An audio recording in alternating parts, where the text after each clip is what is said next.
네, 반갑습니다. 소개 좀 부탁드릴까요? 네, 저는 명지대학교의 건축대학 교수로서 재직하고 있고요. 설계사무소 CEO로 활동하고 있고요. 또 명지대학교 제로에너지 건축센터의 센터를 또 운영하고 있습니다. 교수도 하면서 설계를 직접 해봤기 때문에 연구와 설계를 같이 하는 어떤 하나의 성과물로서 나오지 않았나 하는 생각을 합니다.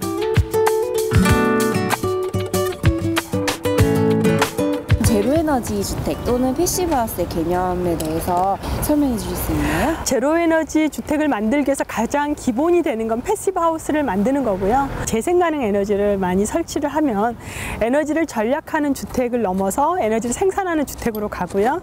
자기가 쓰는 것만큼 생산을 하기 때문에 제로에너지 주택을 달성하게 됩니다. 전 세계적으로 지금 건축물 5대 에너지라고 해서요. 자기 집에서 쓰는 겨울철 난방에너지, 여름철에 쓰는 냉방에너지, 365일 쓰는 뜨거운 물, 그리고 환기에너지, 조명에너지 이렇게 5가지의 에너지만 자기가 쓰는 만큼 자기가 1년을 단위로 생산을 하면 그걸 제로에너지라고 할 수 있습니다. 5대 에너지를 생산하는데 가장 중요한 핵심은 자기 스스로, 건축물 스스로 전략하는 것입니다. 전략을 많이 하면 많이 할수록 설비 장치가, 생산하는 설비 장치가 작아도 되거든요. 제로에너지 주택의 장점은 일단은 자기가 쓴 만큼 1년을 단위로 자기가 쓰는 양을 다시 생산한다는 건데 에너지 비용이 일단은 적게 나오겠죠. 그리고 이산화탄소 감축이 적게 되겠죠. 건물의 수명이 늘어나겠죠. 그리고 내 건강이 굉장히 건강해지는 그런 건축물이 됩니다. 네, 저희 교수님이 추구하시는 제로에너지 주택의 주요 가치가 행복한 주민, 함께하는 마을, 따뜻한 건물, 쾌적한 환경이라고 하셨어요. 네. 말씀하신 거랑 좀 연결이 되는 것 같은데 네. 이 4가지 가치를 통해서 교수님이 실현하고자 하는 이상은 어떤 건가요?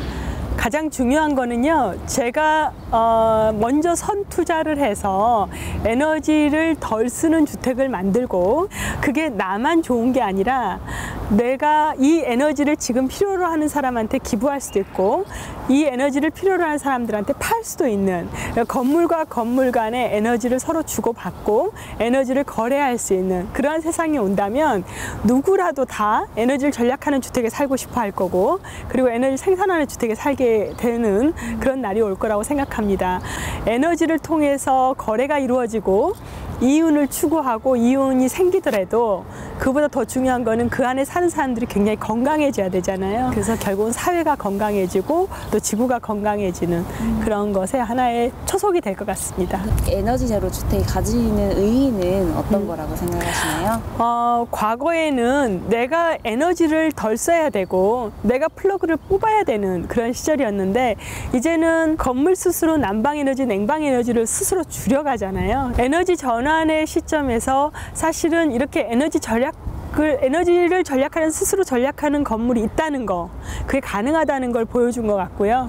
더 나아가서는 실제로 이런 특별히 화석 에너지를 덜 쓰고도 우리가 스스로 정말 청정 에너지, 그리고 남한테 해가 되지 않는 에너지, 환경에 도움이 되는 에너지를 가지고도 내가 행복하고 쾌적하게 살 수 있다는 그러한 사례를 보여준 것 같아서 이 단지가 갖는 의의는 굉장히 크다고 할 수 있고요. 기후변화를 해결하기 위해서는 건축물뿐만 아니라 우리나라의 에너지 시스템 전반적으로 어떤 변화가 일어나야 된다고 생각하시나요? 이 단지는 이 노원구라는 에너지 소비 도시의 한가운데 있는 외딴 섬과 같이 이 단지만 에너지 제로인 거예요. 그게 너무 안타깝지 않아요? 거대 에너지 소비 도시에서 외딴 섬의 제로에너지 단지가 아니라 하나의 기폭제가 돼서 에너지 소비 도시 노원구가 에너지 제로 도시가 되고 또 서울시가 에너지 제로 도시가 돼야 되는 그 날이 필요할 것 같아요. 건물과 건물 간에 서로 연결되는 그리드가 생성이 돼야 된다고 생각해요.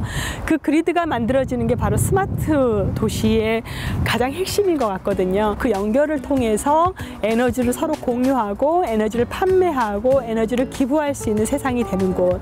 그래서 별도로 낭비하는 에너지가 없이 또 과하게 생산하는 에너지가 없이 마음의 이익도 생기고 또 금전적 이익이 생기는 그러한 도시로 가는 것이 앞으로 가야 될 방향이 아닌가 생각합니다.